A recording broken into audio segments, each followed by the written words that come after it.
Very good afternoon, good morning, good evening, where in the world you are. Warm greetings from Bonn.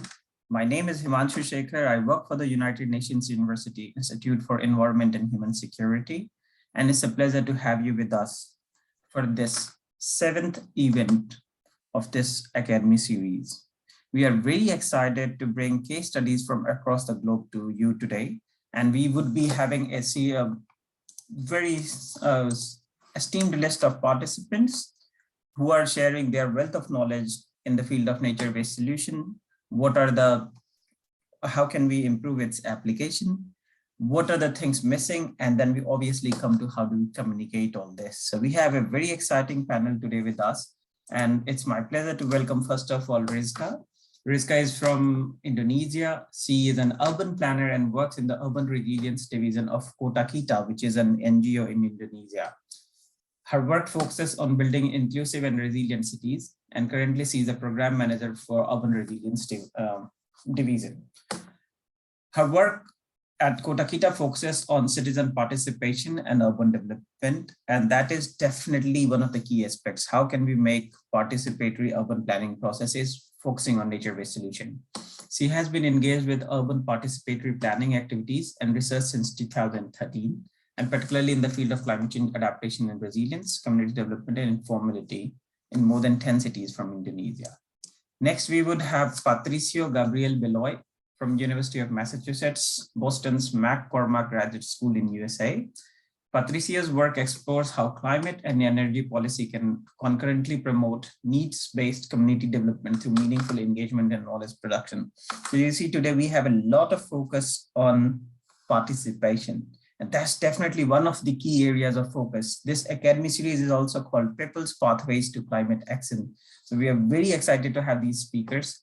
With this, Patricia is also an adjunct professor at the Institute of Economics and associate researcher at the Transdisciplinary Center for Environmental Studies at Universidad Austral de Chile in Chile. And right now he's doing his PhD from Boston, University of Massachusetts in Boston in public policy. So welcome, Patricio. Thanks for joining us today. Next, we would hear from Sally Fernanda Torres Marma, who is a lecturer at the Faculty of Architecture and Urbanism at Universidad Ricardo Palma in Peru. She has a master's degree in urban planning and policy from Politecnico de Milano in Italy, and she is passionate about enhancing disaster resilience and climate change adaptation. Sally's master's thesis won the prestigious ISOCARP Student Award in 2019. So Sally, definitely a lot of congratulations on that as well. We very much look forward to your presentation. With your background in disaster risk management, your focus on bridging the gap between science and policy and practice through nature-based solutions. This is something that is very central to the Academy this year. We would then be getting a very interesting and I would say very complementary and very necessary perspective from the private sector, particularly the role of reinsurance companies of insurance as a risk mitigative mechanism. And there we have Toby, Olutobi Osanai. Sorry, Toby, I hope I got your name right. He is a senior business executive with NbS Reinsurance in Nigeria. He is presently working with FBS Reinsurance as a senior business executive with specialization in undertaking and marketing. He's a seasoned professional with competence in core insurance operation, reinsurance, and strategic risk management. He has a master's degree in international business, as well as a distinction in Young Insurance Professional Program. He is also an associate of Chartered Insurance Institute of Nigeria. What I'm very interested in hearing about, Toby, your activism and your work towards theorizing the role of risk management mechanisms that you would be talking about the role of insurance in that. So we very much look forward to your presentation. Then we would be hearing from Ana Carolina Burgueira, who is the scientific director and co-founder of Pequi de Cerrado Institute, which is an NGO based in Brazil. Dr. Carolina Burgueira is an architect and urban planner working to safeguard the cultural and natural heritage of traditional Brazilian communities. So Ana, you would be bringing the uniqueness, the experiences, the wealth of knowledge that the traditional communities, particularly from the Brazilian context, have regarding the nature-based solution and their reliance and ecosystem-based understanding with the nature. You are the scientific director and co-founder of the Institute, and you seek to develop actions that defend territorial sustainable development of Brazilian cultural landscape, something definitely very rich to talk about. And finally, we would be hearing about all this knowledge being there. How do we communicate it? Communications matter a lot, and there we are very happy to have with us Sahana today. Sahana Ghosh is a science journalist with mongabay.com India. And she reports on biodiversity, climate change, environmental health, and gender for Mongabay India. It's the Indian Bureau of Global News platform, Mongabay. We definitely would be hearing more about the work of Mongabay as well. And she is coordinating editor for Beyond Protected Areas and Nature-Based Climate Solutions Spatial Reporting Project at Mongabay. She is featured among 16 Women Restoring Earth in 2021 by German-based Global Landscape Forum. So with this very warm introduction and brief, in fact, I would say, of all our speakers, I would not like to delay this any further. We would like to start with Rizka. For the audience, please keep in mind that any question that you have, we would request you to put it in the Q&A tab. Or each of our speakers would have approximately 10 minutes to present their work, and then we would have 2 minutes to ask them questions. Towards the end, hopefully we would have sufficient time to bring all of them together as a panel, and then we would further take your questions. So with this, Rizka, please go ahead. The floor is yours. Thank you very much, Himanshu, for the opportunity to share in this forum. And let me share my screen first. Can you all see my screen right now? Yes, not in the presentation mode, and now it goes. Okay, perfect. Go ahead. Okay. As Himanshu already mentioned, my name is Rizka Hidayani, and I'm an urban planner working at Kota Kita, which is a nonprofit organization based in Indonesian city of Surakarta, focusing on citizen participation and urban development. And as we're discussing about the theme of mainstreaming today, I will be sharing with you about our collaborative work with the city government of Semarang in promoting and mainstreaming the community-based adaptation in urban neighborhoods, which integrates the green infrastructure and nature-based solution. And as we're talking about mainstreaming today, I think I will be sharing more about the process rather than the technical aspect of the NbS. So with that, I would like to start with giving a little bit of context about Indonesia. So Indonesia is an archipelagic country with 17,000 islands and is home to many coastal cities under the threat of climate change, urban growth, and institutional challenges. And Semarang is one of those coastal cities in Indonesia with a high exposure on coastal flooding, sea level rise, and other climate hazards. And historically, these numbers of climate-related disasters has been increasing significantly in the last few decades. Sorry. And the program that I will be sharing with you is actually part of a bigger program, which is a Water as Leverage program. So in 2019, the city of Semarang get support from the Dutch government in formulating solutions to urban water problems. And this project was implemented in 3 other cities, which is in Chennai, India, Khulna, Bangladesh, and Semarang, which is one of those cities. And this program, I would like to highlight that this program was involving a lot of stakeholders in the process. So it involves not only the local government, but also local communities, academics, NGO, and involving a lot of process of co-design with all of these stakeholders. And this process with this program is actually resulted in 5 program proposals,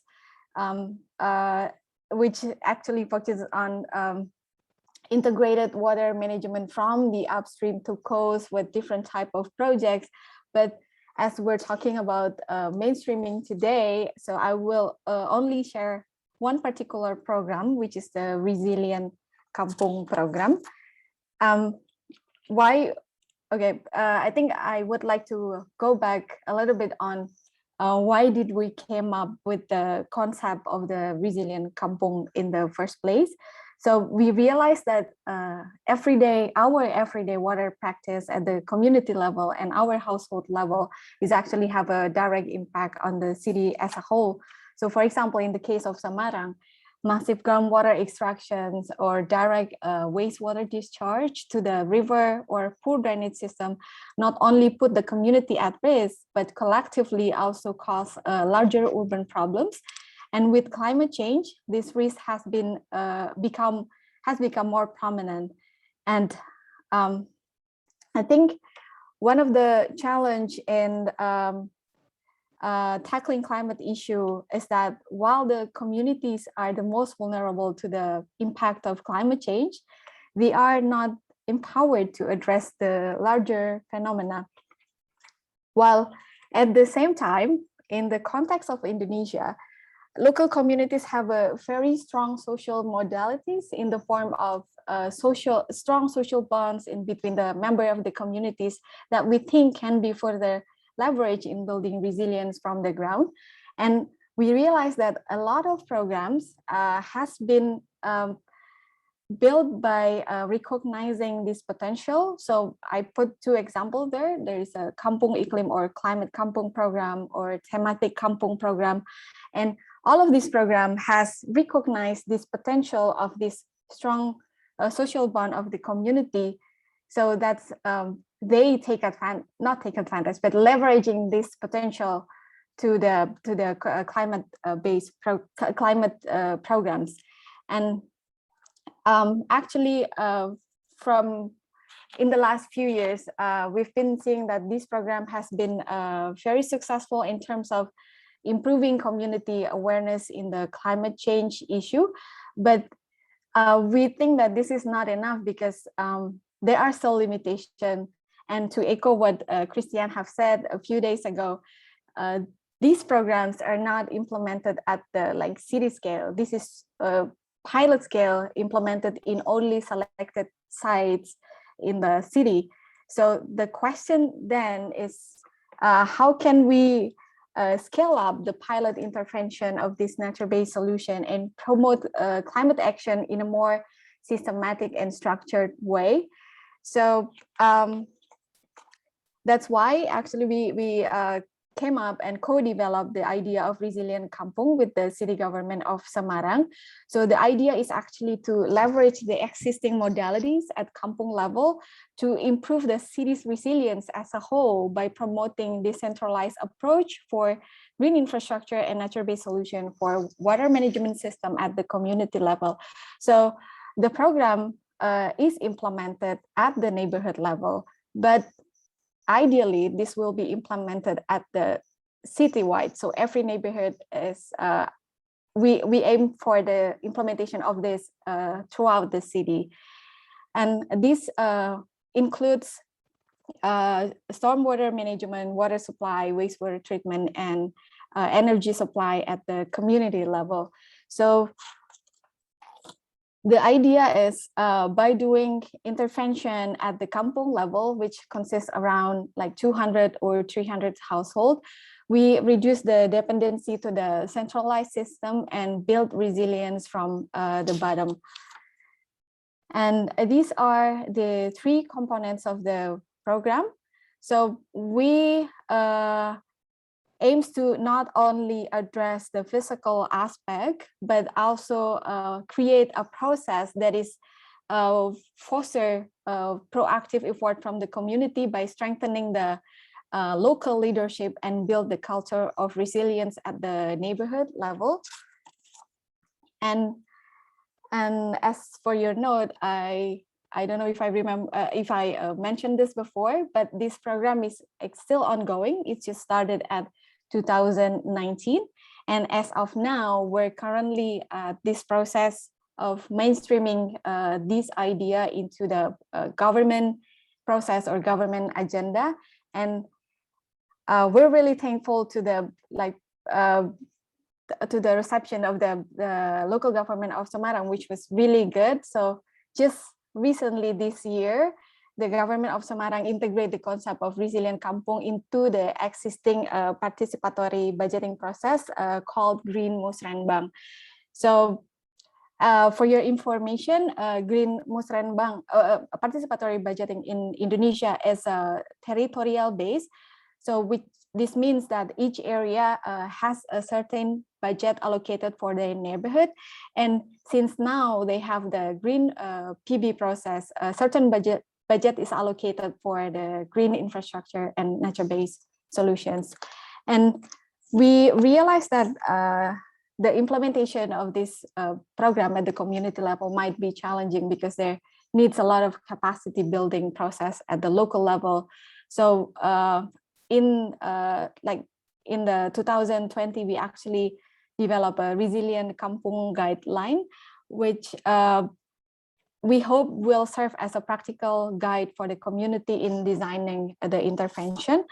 So as this is already embedded in the government program, this guide will be used by local facilitator in facilitating the participatory budgeting process in the community. And as this is not running yet as we speak right now, but we hope that this will result in more nature-based solution projects in the next few years. And this is actually my last slide. So yeah, this is actually where we're at right now. This project is not implemented yet, but as the idea, so even though this each kampung intervention are small, but we believe if a critical mass of kampung promotes more green infrastructure in their neighborhood, we believe that this will create an exponential effect for the city.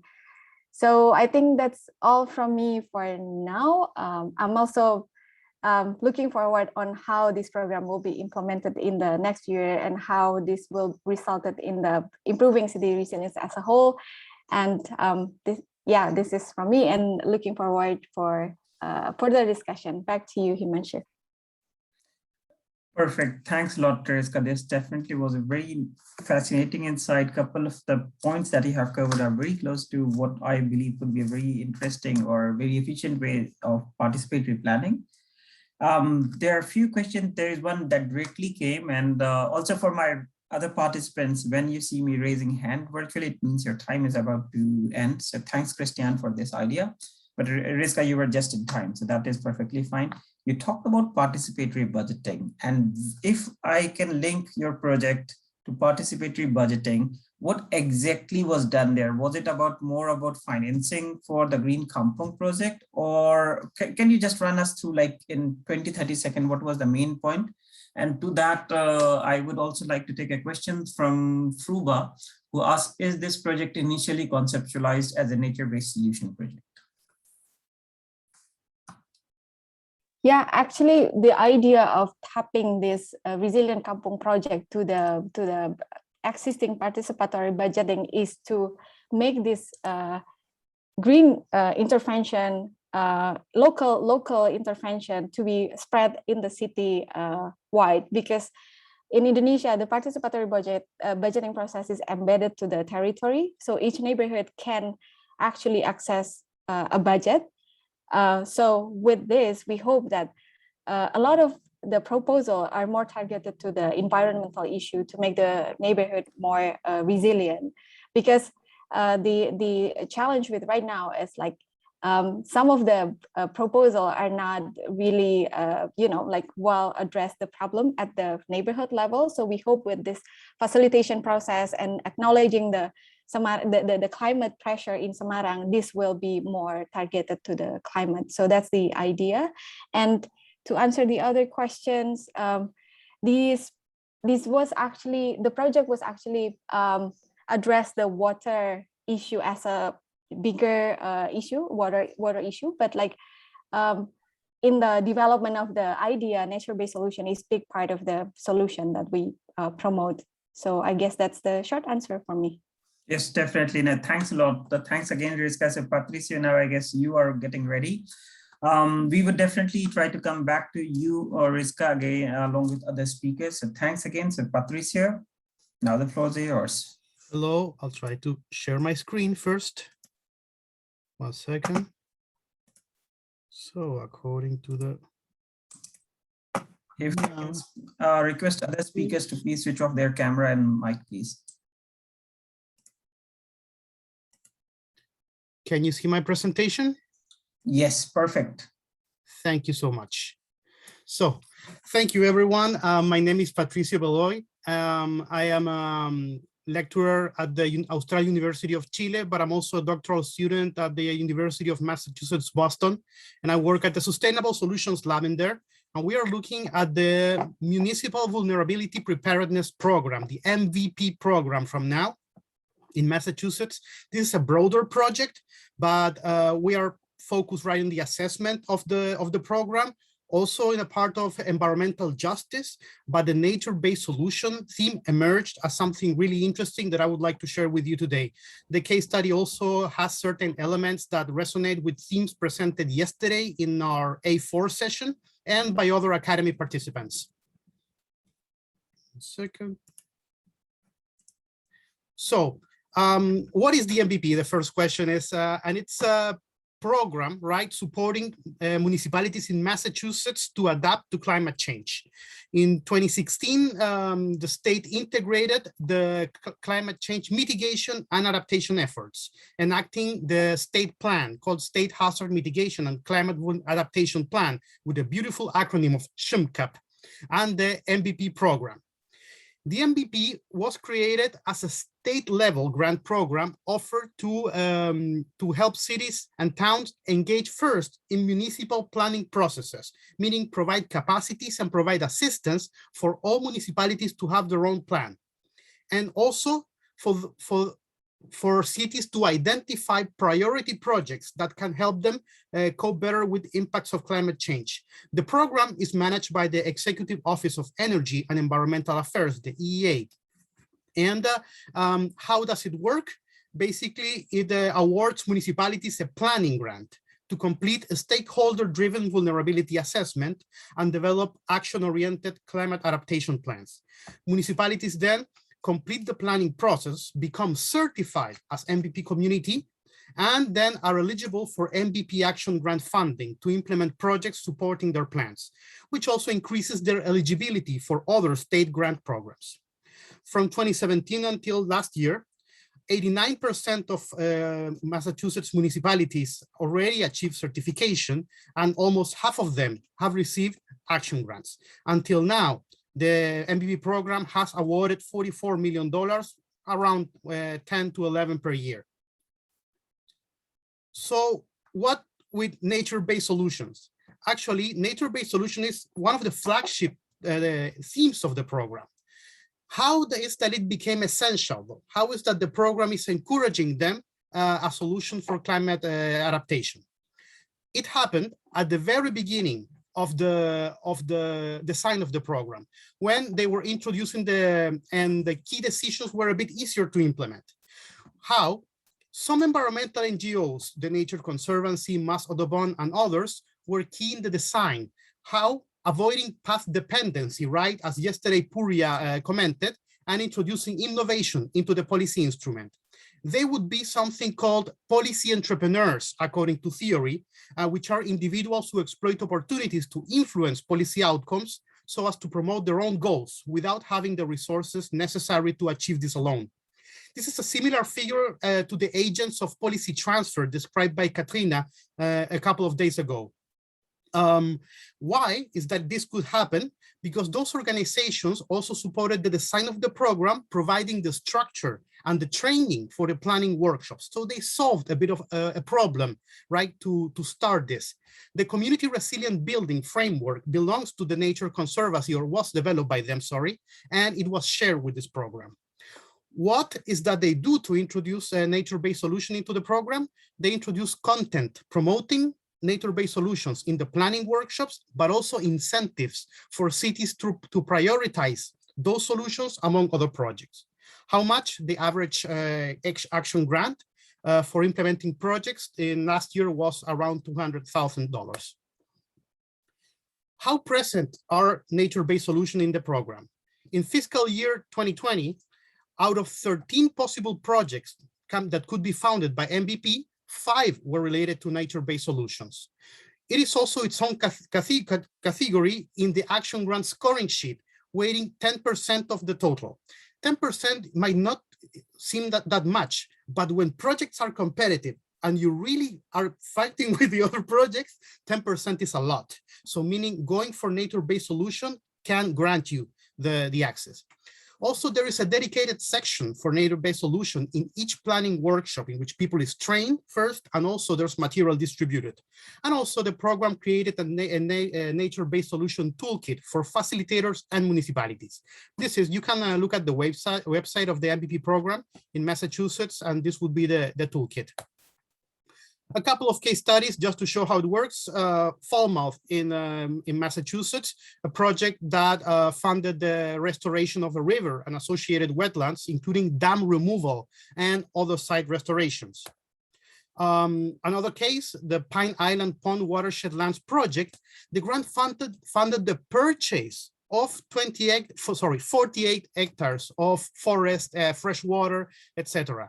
It includes conservation restriction for the land and additional co-benefits that have been mentioned during these days.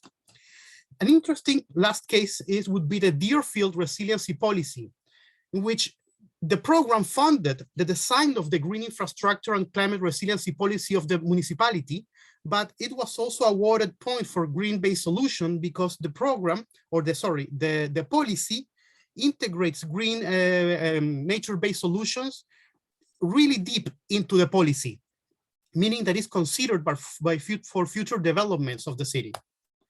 So some insights about how is it working? What is our research saying so far? Who supports the introduction and the big role of nature-based solution in the program? Almost everywhere you talk to, like it's really something that I think it has been an achievement of the program. The people running the program are really energetic about it, and they are proud about it, and it is working. There's more conscience about it, so even local politicians generally show up at the meetings and they like it. Who resists? And this has been commented during these days. We saw some resistance, for example, from groups inside municipalities like public work departments who have been doing things right for a while in a different way, especially with gray infrastructure. So for them, they find it expensive many times and things like that. So Randy Saad yesterday mentioned it, that the disruption needs to get to those implementing nature-based solutions. Some politicians might also resist too. Why did some organizations have influence in this design and not others? That's a question we are having.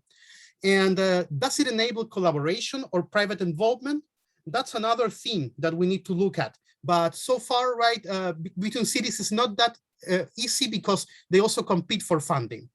And finally, environmental justice, which is the theme of our project.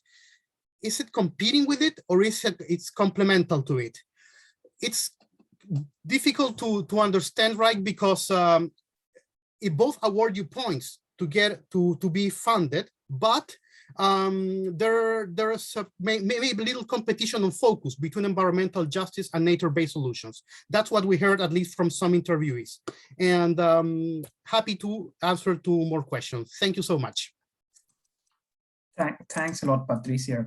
If I can very quickly start with the very last point where you left us, because that was definitely a lot of insightful, particularly seeing how the limited resources that we have, how it can be used. Obviously, there are competing interests, near term, long term, and climate change is definitely the generational question, but at the same time, there are different questions as well. If you don't have public transport, if you don't have, everything is connected. But coming to your last question, which left me hanging in a sense, where do you see the contradiction between social justice and climate change or nature-based solution? I mean, it's just my personal query. You almost for sure. I can give you an example, actually. And there was a bill from the governor saying that wanted to fund this program and nature-based solutions included, right? Saying, okay, so we are going to suggest raising the transfer fee for property in certain parts of the state, right? So we can fund, with that money, we can fund climate change adaptation and nature-based solutions as a solution, right, for climate-based adaptation. The housing advocacy, social justice advocacy said like, hey, wait, that money used to go to the problem we are advocating for. That was not for climate change before. So there was a bit of a problem, but immediately those two coalitions got together and insisted on a higher hike on the transfer fee so both can get benefit. Politically, not sure, because a higher hike, it's more difficult than a lower hike, right? But just an example. You also see this inside the NBP program, at least some of our interviewees saw it. Yeah, perfect. Now, thanks a lot, Patricia. Very insightful. This fine-tuning, this balancing act, and paying now or paying in future, it's always a question that for us might look very straightforward to answer, but when you're in the decision-making power, when you are leading the democratic process, it's not as easy as it sounds. So thanks a lot for sharing the insights. There's one question that comes for you, is that how and what incentives are provided for cities to adapt to nature-based solution? I don't know if there are any particular link that you would like to share. I will share a link in the chat. But basically it's the score sheet. You get cities have already projects they want to put forward.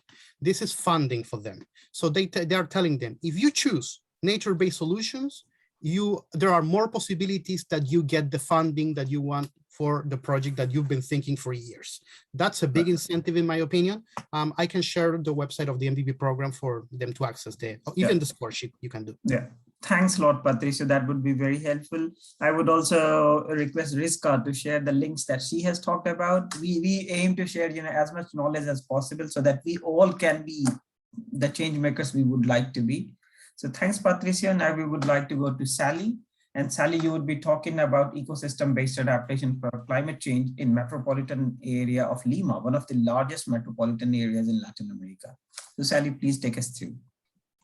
Well, thank you very much, Himanshu. Good morning, everybody. Let me share my screen. It's okay? Yes. Okay, perfect. So good morning. Let me introduce you to my research. Lomas ecosystems represent a great opportunity to Lima to adapt to climate change, as well as protection of biodiversity.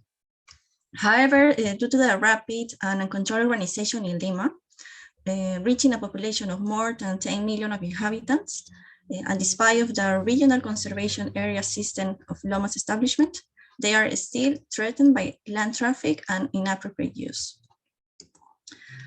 To start, ecosystem-based adaptation is a climate change response that uses biodiversity and ecosystem services as part of a broader adaptation strategy. Since it has a potential to increase social and ecological resilience and adaptive capacity when properly managed at different geographical scales. However, there is an emerging issue faced by societies in the capacity of ecosystems to generate these services, such as insufficient public awareness, finance, scientific research, and coordination between legislation, policy instruments across levels of governance. The Latin America and the Caribbean is a complex region that needs to develop more studies. This not only for its weak environmental governance and socioeconomic inequality issues, but also because it's the most vulnerable region to climate change and has the highest concentration of biodiversity on the planet. So given the decreasing number of cold days that generate permanent heat waves in some sectors in Lima, Lomas ecosystems mean a huge potential for Lima to achieve sustainable and equitable development. So therefore, the work represents a contribution to call further investigation as well as to generate greater diffusion in the local society about the relevance and the need for climate change adaptation through the protection and restoration of Lomas ecosystems. IVA is aligned with various international agreements that promote nature-based approaches as a solution. And in order to do that, IVA needs to be integrated into policy and planning processes, such as national adaptation plans to achieve integration of new policy objectives into adaptive policy objectives. Therefore, the research seeks to critically analyze the integration of IVA's approach in Lomas ecosystems into urban policies for climate change adaptation. This by following twofold aim, EBA's quality standards overview and the drivers of vulnerability in urban governance. But first, what are lomas? Lomas are stationary ecosystems because of the interaction between climate, soil, and relief. So due to the abundant mist coming from the sea that accumulates and condenses, becomes a garua, creating green coastal hills or lomas. For this reason, in the winter season, with higher levels of humidity, it is covered with green areas, while in the summer season, it loses its greenness. Thus, the metropolitan area of Lima has fragile fog oases ecosystems located as green areas, while in the summer, loses its greenness. No. And as a green urban age with an area of 70,000 hectares, reaching flora and fauna. Lomas are part of the ecological structure as they constitute green islands in the middle of the desert. Since warm temps have increased in Lima with temperatures higher than 26 Celsius degrees in the city center, lomas are one of the most sensitive scenarios to climate change, since it will affect the decrease in cloud cover and their ability to capture mist water to survive. Of the 67 lomas in Peru, 20 are in the metropolitan area of Lima, becoming home to 850 species of vascular plants, of which 215 are endemic species, as well as 352 species of fauna. In the last years, 10 ecosystem services were identified in Lomas ecosystem as food provision services, climate regulation, and cultural services such as recreation and tourism, among others. The total area is from 20,000 to 22,000 hectares located in 19 district municipalities. The results start with the context. The city's relation with lomas is incipient because they are progressively degrading and losing themselves due to inappropriate and uncontrolled use such as land traffic, through informal subdivisions, and environmental pollutions. The major threat is land trafficking due to corruption, municipalities that threaten flora and fauna, as well as the well-being of the surrounding populations that continue even if lomas have a high seismic risk that induces landslides. The picture shows how informal settlements have taken place throughout the last years. The situation gets more challenging given the lack of a unique comprehensive map of lomas of Lima across different public institutions, which exacerbates the incomplete coverage of the recent system of lomas and the rest of the lomas that are not yet included. In contrast, given the landscape beauty and archaeological beauty, as well as the biological wall, lomas develop ecosystem circuits implemented in a few lomas. Regarding the legal and policy framework results, it is until the framework law of climate change in 2018 where EVA approach is officially introduced as a tool that introduces and identifies actions for protection, management, conservation, and restoration of ecosystems to ensure ecosystem services permanence. Therefore, Lomas value has been greatly strengthened with the compliance of the national environmental policy objectives, allowing the creation of citizen networks for the monitoring of ecosystems and the incidence in political decision makers. Furthermore, a project for the conservation, management, and rehabilitation of fragile ecosystems took place under EVA projects. Its implementation has started in 2017 due to the financial support of the Global Environmental Fund under the leadership of United Nations Development Program called EVA Lomas. Thus, after 10 years of management and actions, the creation of the Regional Conservation Area System, Lomas of Lima has established in December 2019, two years ago, which represents a milestone in the territorial ordering and environmental management of Lima. This Loma system is made up, as you can see, of 5 sub-areas: Ancon Lomas, 2 Caraballo Lomas, and Villa Maria Lomas that are located in the map in purple color, and also Amancaes Lomas. This means that it incorporates only 5 of 20 lomas considered as a nuclei because they have greater predominance of green every year with an extension of 13 hectares. Regarding the results about the institutions and community participation are mainly represented by 4 types of stakeholders: the national government, the local government, international organizations, and citizens networks. The crucial actors are the national government through the Ministry of Environment and CERNAM, that is a body attached to it. The local government, the Metropolitan Municipality of Lima, highlighting the political will of the current government. This through a special program called the Regional Government Program of Metropolitan Lima. And then at the international level, the Global Environmental Facility through the financial support, and of course, through the leadership of the United Nations Development Program. These to converge the different actors to participatory planning and management.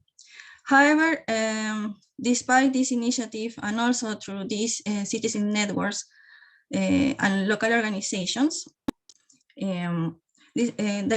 to generate a greater dissemination of the regional conservation area system lomas proposal, it has not been enough since municipalities and citizens do not have full knowledge of lomas as a great value for sustainability of Lima.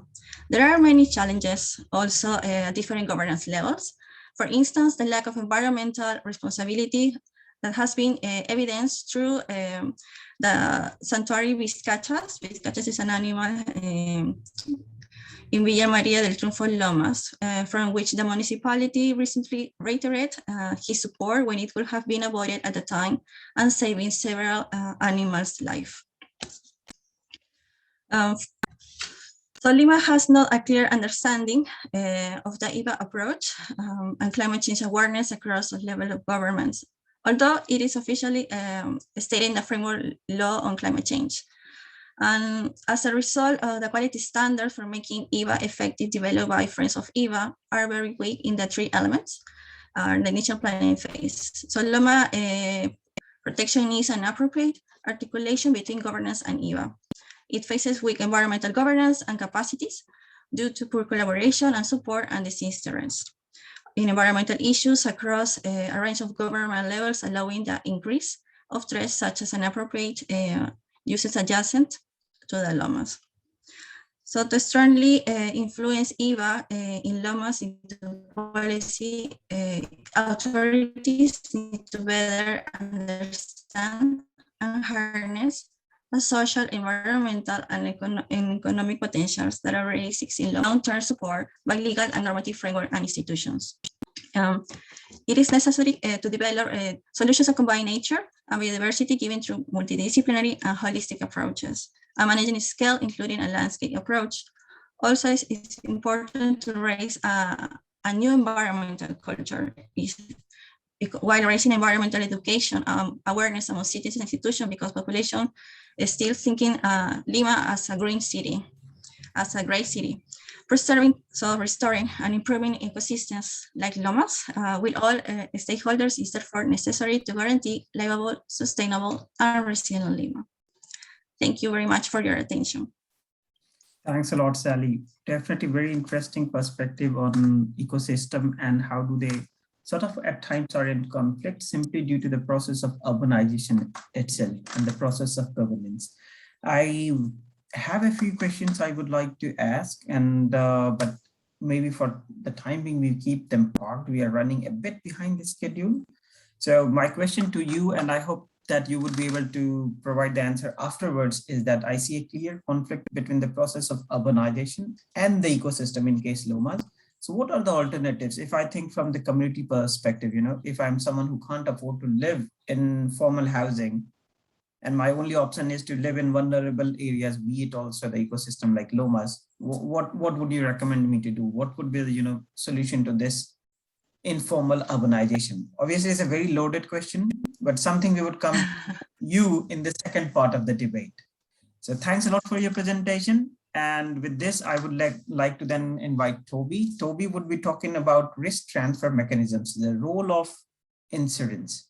the role of private sector. So Toby, that is very interesting perspective. And obviously Munich Re Foundation is one of the core partners for the program. And we have time and again heard about the importance of insurance in proactive risk management mechanism. So with this, Toby, we look forward to your presentation. Would you like to share your screen? And you may like to switch on your camera, but in case you feel that there is any connection issue, you can also switch off your camera at any time you like. Oh, okay. I will do just that. Grab me a sec.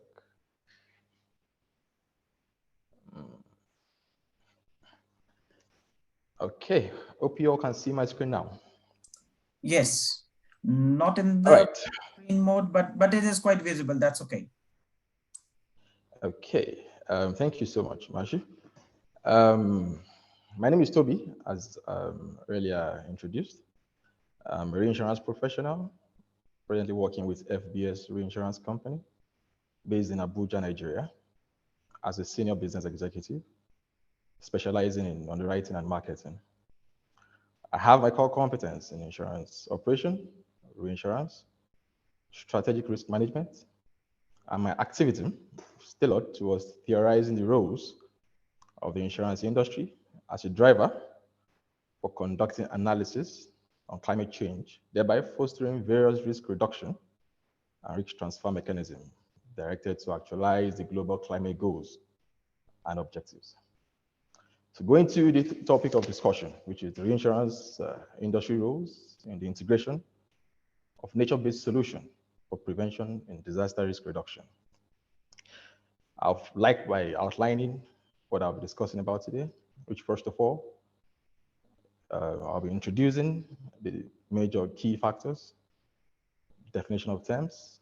I will be speaking to the climate change risk to the insurance sector, the industry's climate change challenges, reinsurance industry contribution to eco disaster risk reduction, then the reinsurance industry roles in supporting eco disaster risk reduction, and I'll finalize it with a concluding statement.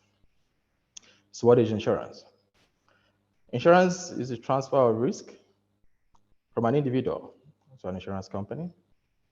Also, we have what we call reinsurance. The reinsurance is a transfer of risk from a reinsurance company from an insurance company rather, to a reinsurance company.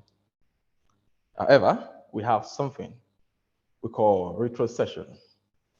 Retrocession is the transfer of risk from a reinsurance company to another reinsurance company.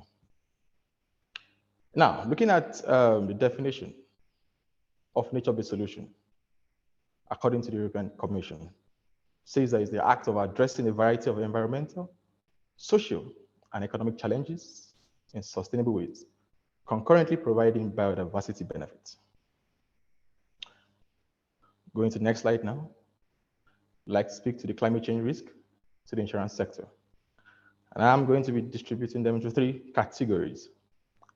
The first category is the physical risk, the transitional risk, and then the underwriting risk. The physical risk speaks about the elements such as the temperature changes, the drought, or extreme weather events. The transitional risk, on the other hand, speaks to the government and regulatory efforts to reduce physical changes, which may include laws on carbon emission.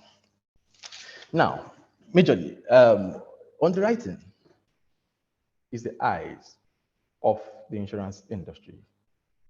Without a good underwriting perspective, there will be a lot of flaws in insurance itself. And what do we mean by underwriting? It has a principle that goes alongside with it, which is it is the responsibility of a prudent underwriter to either accept a risk or decline a risk. So if you are accepting the risk, at what rate of premium? Which leads us to a principle known as the frequency and the severity of risk.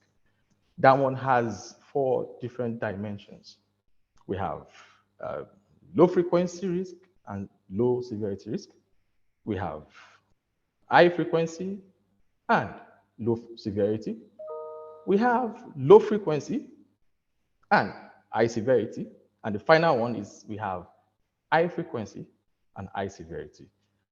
As it stands, in my own opinion, the climate change still stands at a low frequency, but a high severity risk in some part of the world, in some countries of the world.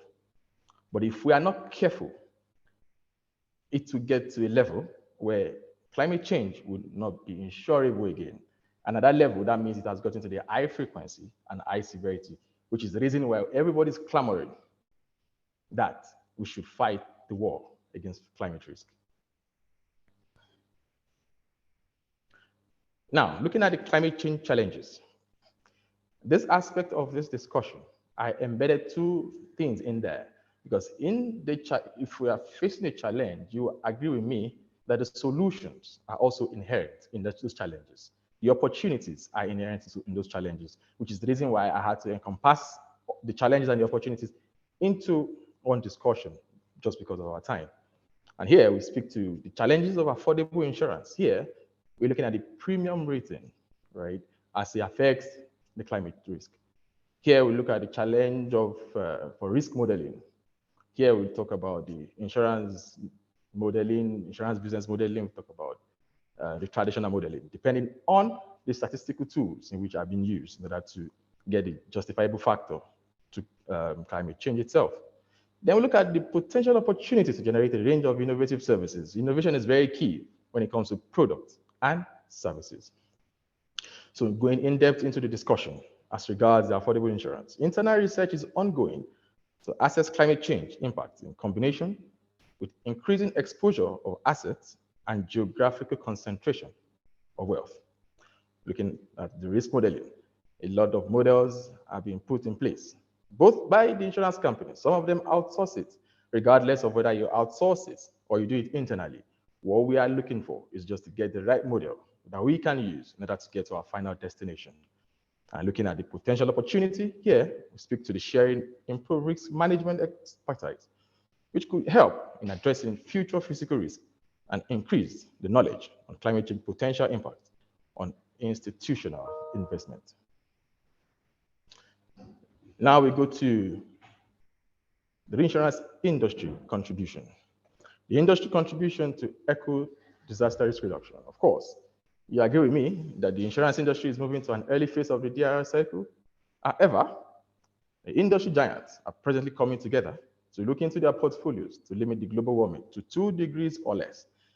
You agree with me? Munich Re is part of them. They are working very, very hard to see how they can come up with very, very good, product, in order for us to manage the risk inherent in the climate change.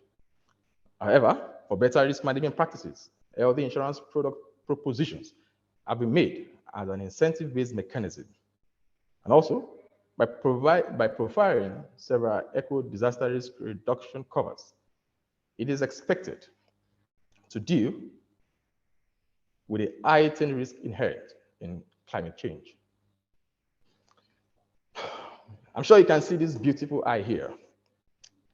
I had to put this eye here because a lot of people are just mentioning climate change here, climate change there. Do we really know what climate change is talking about?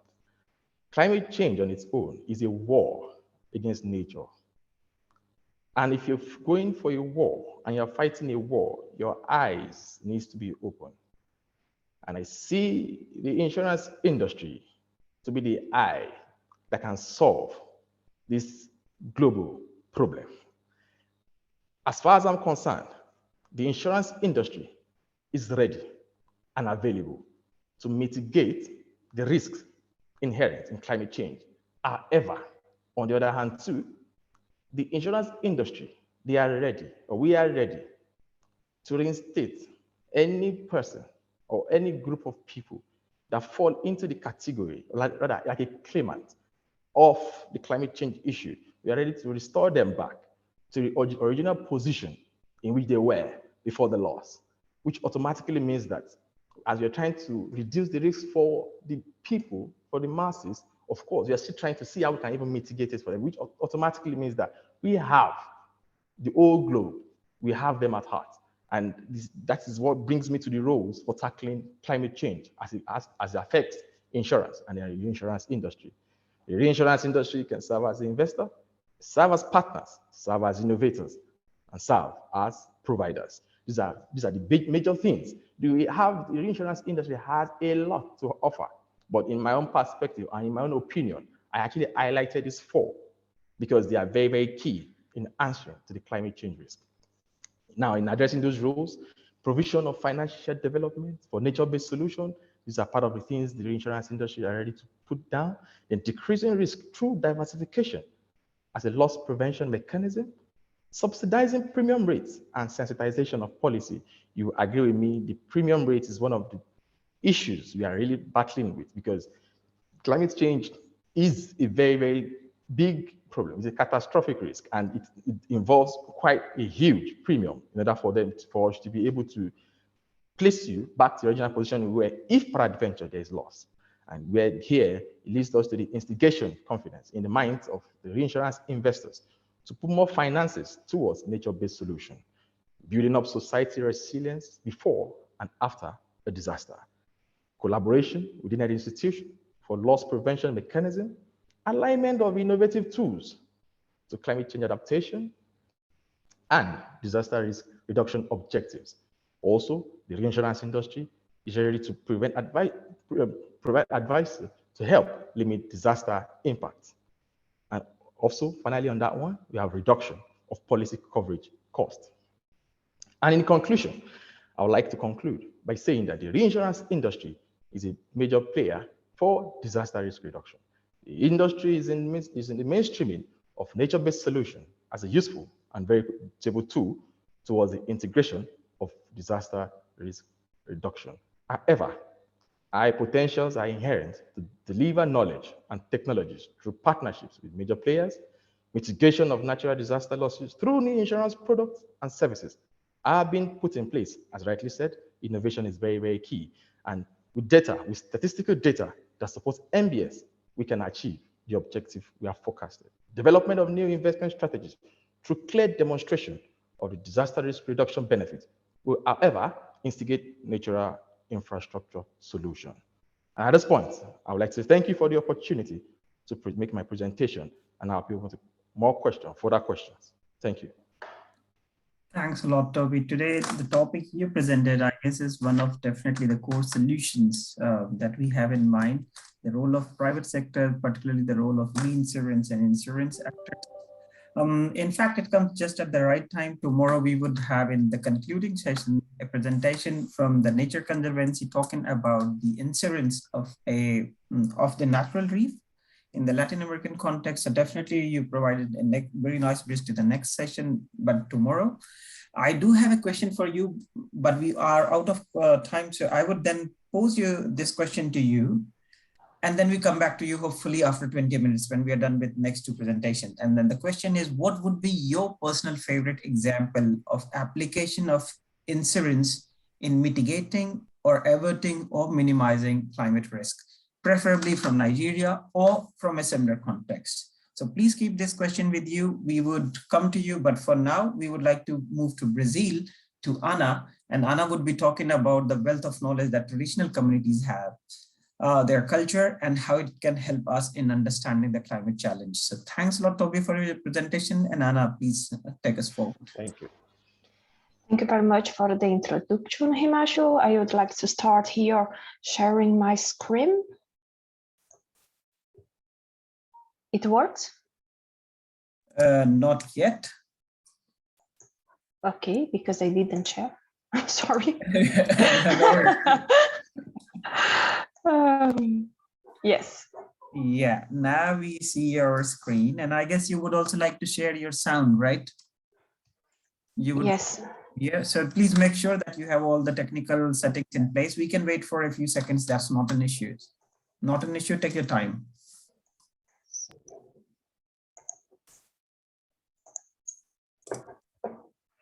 So, perfect. Okay. So good afternoon, ladies and gentlemen. Firstly, I would like to express my gratitude for the possibility to share my work on this very significant event. I am delighted to share my my presentation and my thoughts regarding the traditional communities in Brazil and the impacts of climate change on their cultural and natural heritage. Today, I'm here representing the NGO that I am co-founder, the Piqui do Cerrado Institute. And so let's start with this famous picture. I choose it to start my presentation today because it represents the main message that I would like to send. So we can see on this picture the limits of the indigenous territory in Xingu in Amazonia. And I don't need to clarify here where is the indigenous territory and where is the agribusiness occupation in this picture. That shows how in Brazil, in terms of human groups, traditional peoples can be considered as the greatest guardians of our natural resources. This picture clearly shows that, and this is my message. For me, this picture expresses how great the human being is, but it also shows how natural-based solutions from traditional communities are working in favor of the environmental salvaguarding for generations. So I will continue my presentation now, focusing on a different biome in Brazil, that is the Cerrado, but it has similar problems that we see here. I would like to highlight that Cerrado is the second largest biome in Brazil, but is only 20% preserved. And also, as we can see in this statistic, the Cerrado was also the Brazilian biome most affected by the fires in 2021. However, it was not in the media like Amazonia. To approximate the public with this theme of my presentation, I would like to show at this moment a video that illustrates the landscapes we can find in Cerrado, in the northern of Minas Gerais, that is the place that I work, and the traditional communities that I work with. Pode me entender, quem nunca sentiu o cheiro de terra molhada, quando a chuvarada molha as terras do Gerais.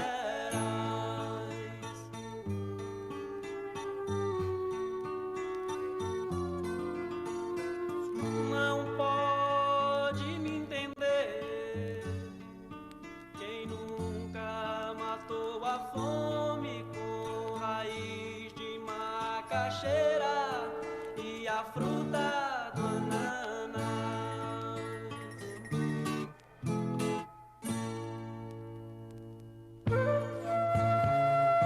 E a minha terra fica na ponta dessa estrada, uma picada, varal verde leva lá.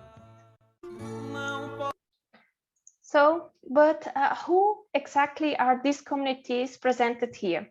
According to Dairel, there is 7 different traditional people living in this region, that is the north of Minas Gerais. So here we have the Brazil, and this is the state of Minas Gerais in Brazil, and this is the region of the north of the Minas Gerais. And among them are the indigenous and the Brazilian Afro-descendants communities, that is, they are well known around the world. And also we have people's lifestyles linked to the Caatinga and to the Cerrado biome.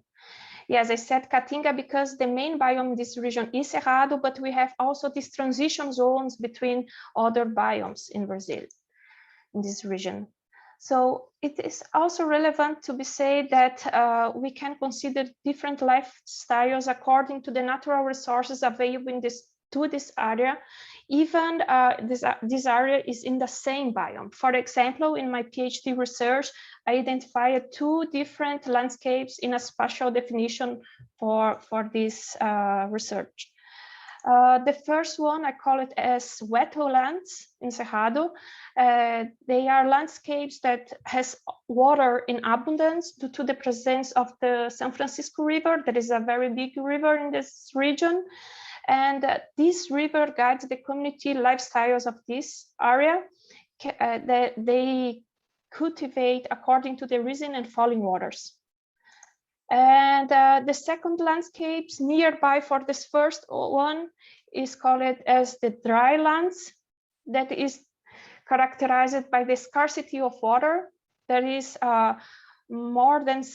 6 or more months without rainfall because of its position on the top of the hill.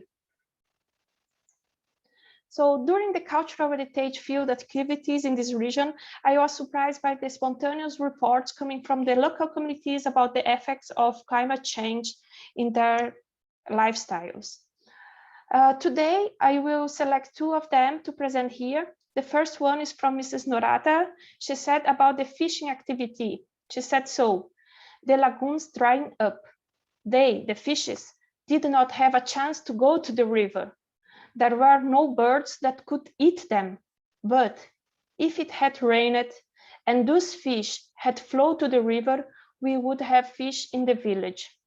What we see as researchers and what we can understand is that the drought impacting the main source of existence of these communities, that is the food. And cross-checking with the scientific data, we can find that in an optimistic point of view, in 2070, will arise a high-risk scenario for the agriculture in this region, especially for the maize, rice, beans, and cassava, the main ingredients of the food production of these communities. And about the alternatives that these communities are finding at this micro level. The locals are implementing new solutions. Sometimes they are supported by other stakeholders and sometimes not. In this section here, we have an example of agriculture in the dry lands that preserves the environment and give conditions to the cultivate, to the agriculture of these peoples. We can see here that we have a rainfall water collection. This project was implemented by the Brazilian semi-arid articulation called ASA. We have the roof system here and the terraces here. And these terraces can also keep the water for the agriculture, not just for the domestic consumption. And they can keep the water for all the year. Also, we have the implementation of smart gardens that allow the retention of water. Here, they need to put water on them just once in a week. And we see also that the irrigation here in this section, it's like from the top to the lower lands. And here we have a small river and some springs they are preserving for the local communities. So let's go through the second report. It's from Giovanni. He said about, in this report, about the number of communities members. He said so. The older ones died and the younger ones left. Some left because they were forced to move. It was a big change here. And what we can identify it in this here. We can identify territorial conflicts and forced migration. And when we check, we have bingo. We have extreme events provide high rates of displacement around the world, resulting in the environmental refugees. It seems comical to say in this case here that those who protect the environment are not protected by it.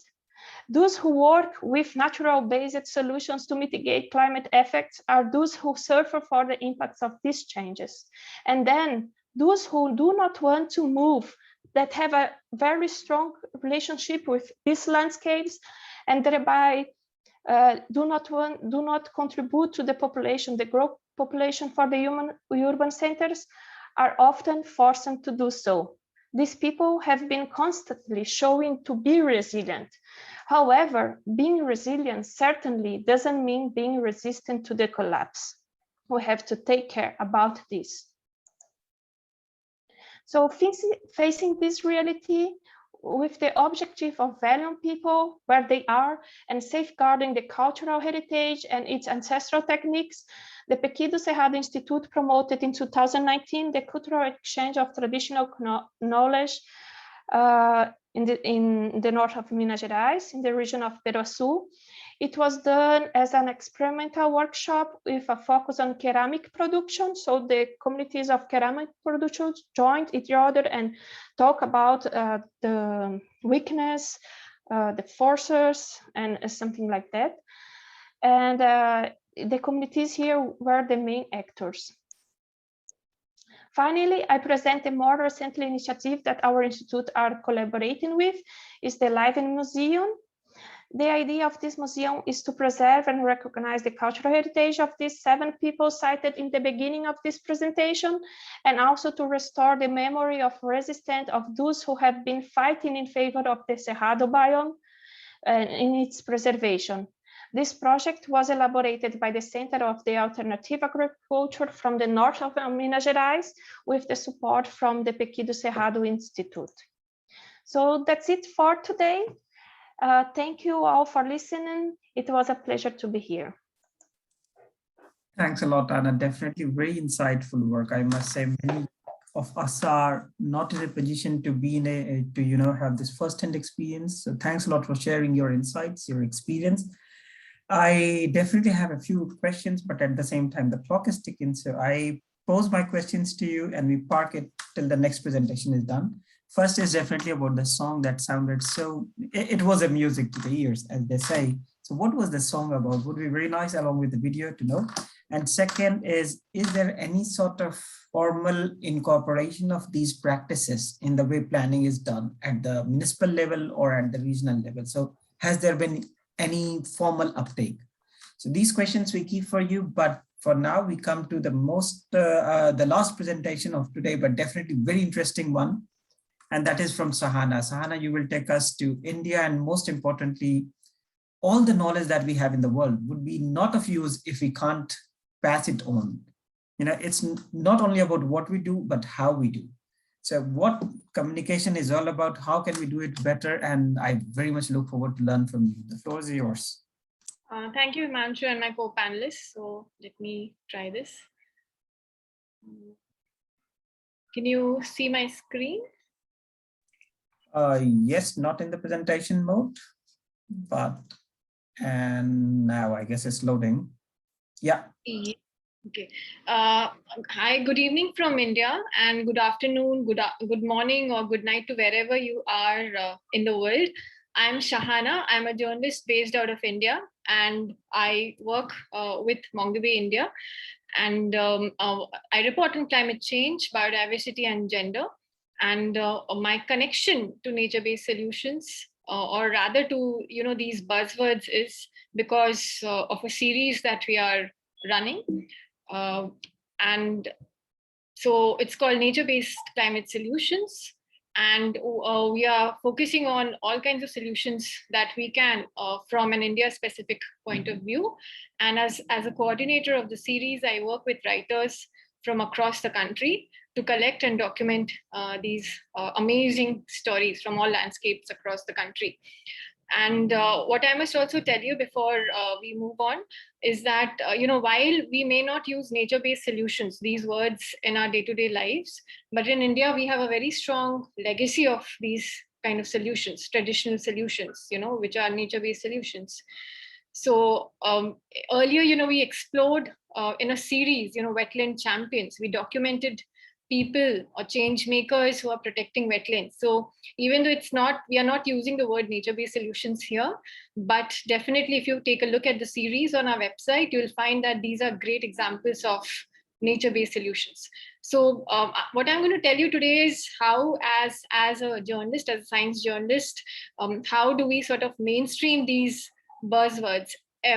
From time to time, we have these words that are thrown at us, but as communicators, how do we sort of create a bridge between scientists and policymakers? How do we sort of convert these words into, very familiar words for readers, who may not have a background in science?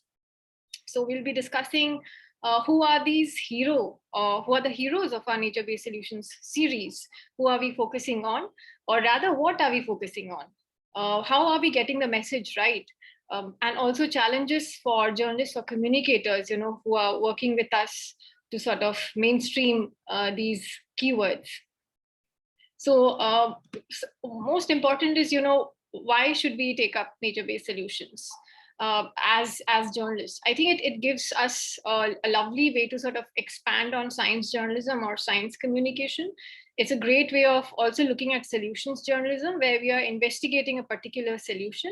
And we are not saying that, you write puff pieces about a solution. We are talking of actually examining a solution, what works, what doesn't, how can it work better, how to scale it up. So we've done 22 stories so far, and we've produced 4 amazing videos. And you can go to our website to take a look at these amazing videos. And, while working with writers, what we did was we had a mini hackathon. So, because, how do you sort of also train writers to write on these topics? So we had a mini hackathon to come up with a set of ideas and also discuss, what are the ways we can make our jobs easier in communicating nature-based solutions to a wider audience. So first, let us see who are our heroes in these stories. So amazingly, for me, the heroes are, these amazing landscapes or ecosystems. So in our stories, you'll find home gardens. In our stories, you'll find agroforestry landscapes. You'll find plantations. You'll find urban sacred groves in a monastery. You'll find protected areas and their fringes. You'll find coral reefs also as one of these, heroes. We've also documented invasive plant species, landscapes, that are being restored, what's happening to those restoration practices after they've been invaded. We are also focusing on city parks and urban green spaces. We've heard a lot from our previous speakers on urban green spaces. And this is a very mainstream aspect if you're a writer and if you're trying to communicate nature-based solutions. We've also focused on, traditional toilets in the Himalayas. It doesn't look that it could be a nature-based solutions, but, there's like a whole story behind it. We focused on, of course, mangroves, one of the most important actors in nature-based solutions. And we've also focused on Indian diets. What has Indian diets got to do with nature-based solutions? And also at the flip side, we've also focused on ecological disasters. There was this huge oil well blowout in northeast part of India early this year. So even that's also shown up in our project.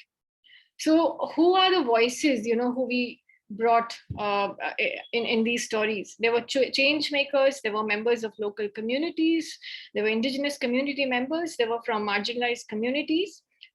We had scientists, we had environmentalists, we had policy experts, and we had government officials who spoke to us on various aspects of nature-based solutions. What we did, is when we had a hackathon with these group of writers, I also wanted to understand what their challenges were. So I gave them a survey questionnaire, and I sort of asked them a bunch of questions, and they sort of responded, and their responses have been distilled into this slide. So if we start, from the left-hand corner, so, you'll see one of the major challenges is that we don't talk of conservation solutions in these terms. I had, spoken to a government official, and I asked him about, what do you think of nature-based solutions vis-a-vis policy? And so that person sort of responded, what are you talking about? We don't use these terms often in our conversations. So, so sometimes it can get confusing also for journalists. What exactly are we trying to write on? What are we trying to document? So one of the major challenges that we needed to address was we don't talk of conservation solutions in these terms. How do we find stories that are themed on nature-based solutions? The other challenge was, lesser known habitats. We sort of broke barriers in the sense that we highlighted lesser known habitats in our stories. If you see invaded landscapes, if you see our videos on grasslands, these are not spoken of enough in mainstream media. And we used visuals, we used videos to sort of highlight these lesser known habitats. The agenda was, the opportunity here is, if we move towards our right, that is, if we talk enough, it becomes part of public vocabulary. So how do we make nature-based solutions part of public vocabulary? Then again, the challenge there was, there is also very few India-specific data or research on nature-based solutions. So we really had to scour for data, on what exactly can be called as a nature-based solutions. And we also needed evidence from grassroots. We needed people from the grassroots, like the local communities we've quoted, to sort of share their experience with nature-based solutions. And here the opportunity for us as journalists was to increase our scope of interactions. We had to rely on multiple experts, multiple scientists, multiple government officials, multiple people working in the grassroots, activists, local community members. And so this is where it sort of created an opportunity for us journalists to sort of enhance our interactions. In the earlier part of our session today, we heard Patricia, we heard, and the others, talk of their experiences with nature-based solutions. So for us, we sort of expanded our networks, we expanded our interactions by talking to, people like Patricia, for example. And then there was the other challenge, when we expanded our interactions, we also saw that different stakeholders had different view of solutions. A person at the grassroots would say this solution is this. A person at a policy level would say this solution is, for example, this. So to different stakeholder solutions was subjective. They mattered in a different way. So here we sort of enabled creation of a network, of groups of people who we could again reach out to when we do other stories in our stories. We know who are the stakeholders who we can connect with, who can guide us on nature-based solutions. The other challenge here was for journalists was, that these stories on solutions aren't as straightforward. Initially everybody had an idea that this would be like a straight solution story, like, okay, this is a solution, this is the problem, and this is the solution, and this is what is happening. No, we actually looked at it in a very critical way. As I said in the beginning, it expanded our scope of also practicing solutions journalism. And here the opportunity was perspectives. We had multiple perspectives in our stories when we looked at nature-based solutions in a critical lens. So, so these were the challenges, these were the opportunities, and the outcomes of the hackathon that we conducted with our writers to come up with sets of stories from different landscapes in India. Now, one thing that's like very interesting for us is going ahead, what do we want to do? And this I have distilled from our conversations in the Climate Academy. We've discussed, curbing emissions and the linkages and why nature-based solutions are also important. And nature-based solutions can't replace our role in curbing emissions. That's getting the message right. We need to really, cut back on emissions. We've discussed global frameworks in our stories. We've discussed IPCC reports, we've discussed the Paris Agreement, we've discussed IPBS reports, and we've discussed the upcoming COP as well as the biodiversity COP. And we've also discussed how do these global frameworks affect India when it comes to nature-based solutions. Next, what I think we can expand on after I spoke to the panelists in our sessions in the Climate Academy is we can look at the resilience of ecosystems. These ecosystems that sort of are the heroes of nature-based solutions towards climate change. We can look at embracing uncertainties when it comes to climate change. We must look at the biodiversity benefits, and also we must focus on gender when we do these stories. So yes, I would like to say thanks to our writers, who helped us out. That's Neha, that's Supriya, Karthik, my colleague, who did all the visuals and the videos, Athara and Aarti, who sort of participated in this hackathon and in the survey questionnaire and helped us sort of communicate to you what our challenges are. But yes, they are very eager to continue more investigative reporting on nature-based solutions. And I hope that I've kept you engaged long enough. So thank you. Indeed. This is me. Yeah, thank you so much. And yeah, I'm here to answer your questions. Yeah. Thanks a lot, Sahana. Thanks a lot. Definitely very interesting perspective on, it's sort of different perspective on not only what we do, but how it should be done, what keeps us interesting. In the meanwhile, I would request all the speakers who have spoken earlier today to please switch on your cameras and come to the fora if possible.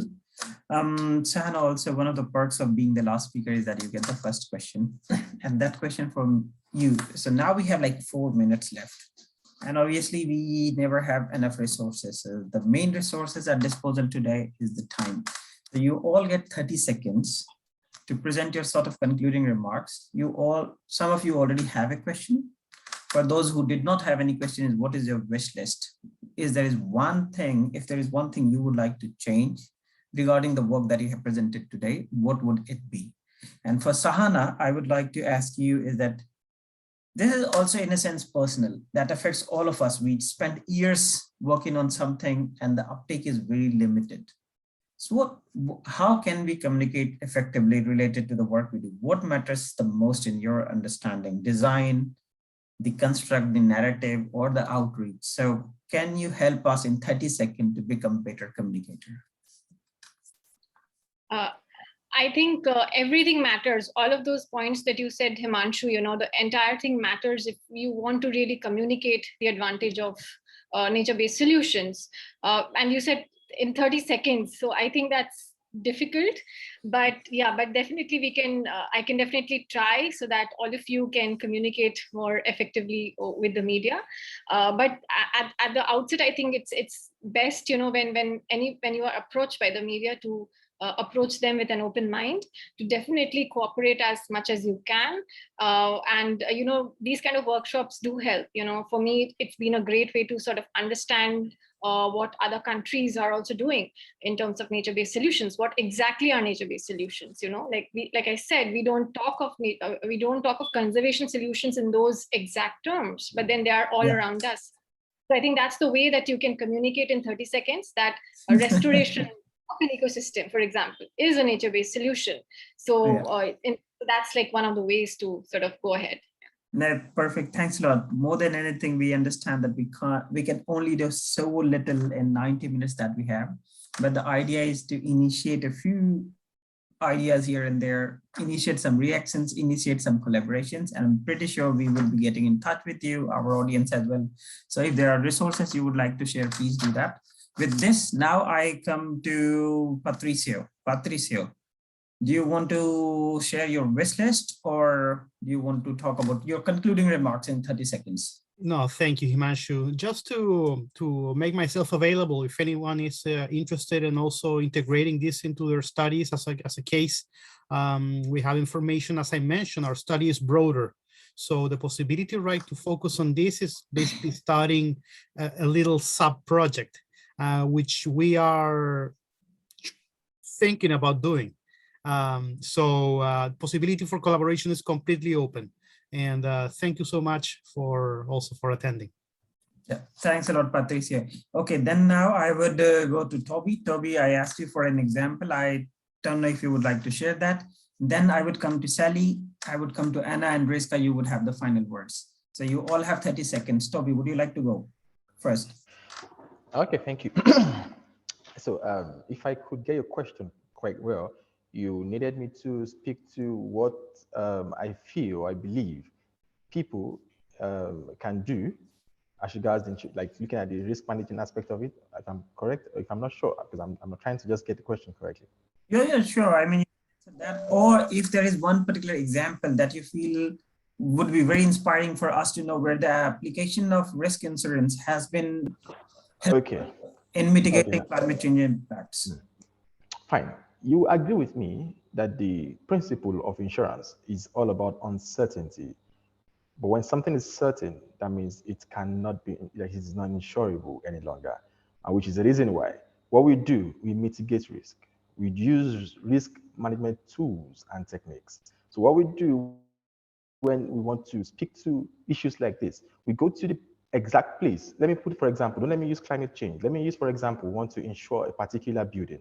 If the building is close to a filling station, of course, automatically it means that fire outbreak can happen at any point in time. So we either decline such a risk, or we advise such a person to put in place risk management technique We tell the person, you have to have fire extinguisher, you have to have this, you have to have that before we can ensure, of course, probably building. So as it relates to climate change now, we can go in there, sensitize them, tell them the things to do, that, okay, if you do this, this is going to be the outcome. If you plant trees, of course, you would not need to, that's a long-term one, of course, because it will take like 10 years, 5 years, the case may be, for the trees to grow. But they need more sensitization and risk management techniques. They need to know that for them to be able to cope with the issue of climate change in the local areas and even in the urban cities also. So sensitization and risk management, definitely very useful keywords. With this, Sally, we come to you regarding conflict between urbanization and ecosystem. I don't know if you would like to address that, or do you have a wish list? Oh yeah, I was thinking about my answer. Well, I think that for this, in the case of these communities, there will be a relocation from areas declared protected, but this through significant improvement in approaches adopted towards relocation. So this should consider aspects of equity and justice, as well as training to be aware of the lomas relevance. Also, this should take place through a comprehensive approach, linking protect areas management with people's livelihoods on a regional scale, and at the same time, through the local specific solutions to meet all needs. This because lomas ecosystems is a potential network of open spaces, and that can become the transition between the city and nature to strengthen climate change adaptation, as well as create environmental awareness and culture in Lima. So at times I forget to unmute myself. Thanks a lot, Sally.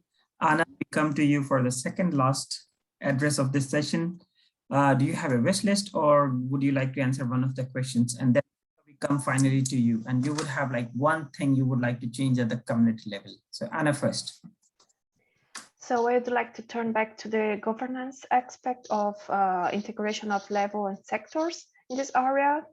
I would like to say that this was a part of my PhD student, and in my interpretation, I would say that the main point is not, of course, its impact, but not the relation with the levels. We could say that in this region, we have the Brazilian mountain farmers, a kind of communities that they have its agricultural heritage recognized by FAO of the United Nations. So they have some links with international.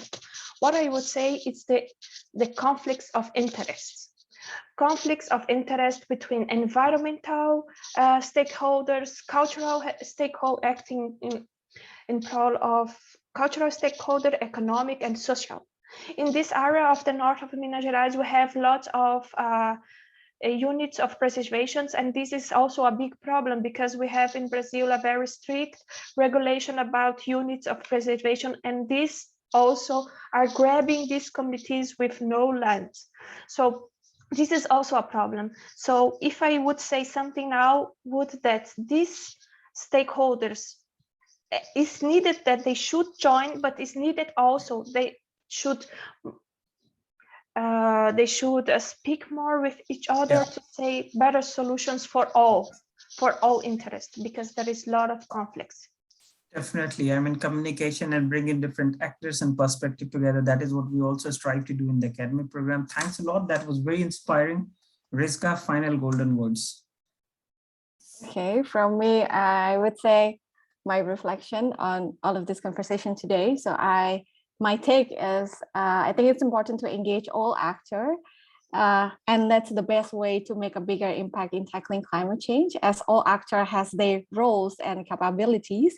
And as today's discussion is quite rich, and in my earlier presentation, I said that collaboration is key. So involving government, communities, NGOs, and academics is important, but I somehow forgot two other important actors, which is media and private sector. So we should involve all of them to make a collaborative effort. So that's from me.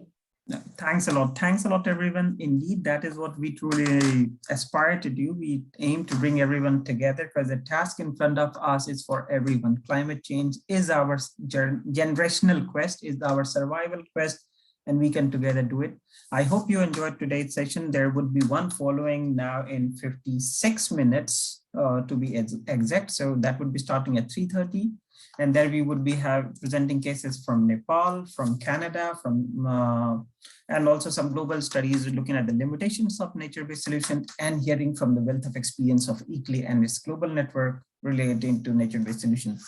My apologies for running over time. We often run at least 5 minutes over time. Thanks for your patience, and we hope to see you soon in 55 minutes now. Thank you and have a nice day. Bye-bye.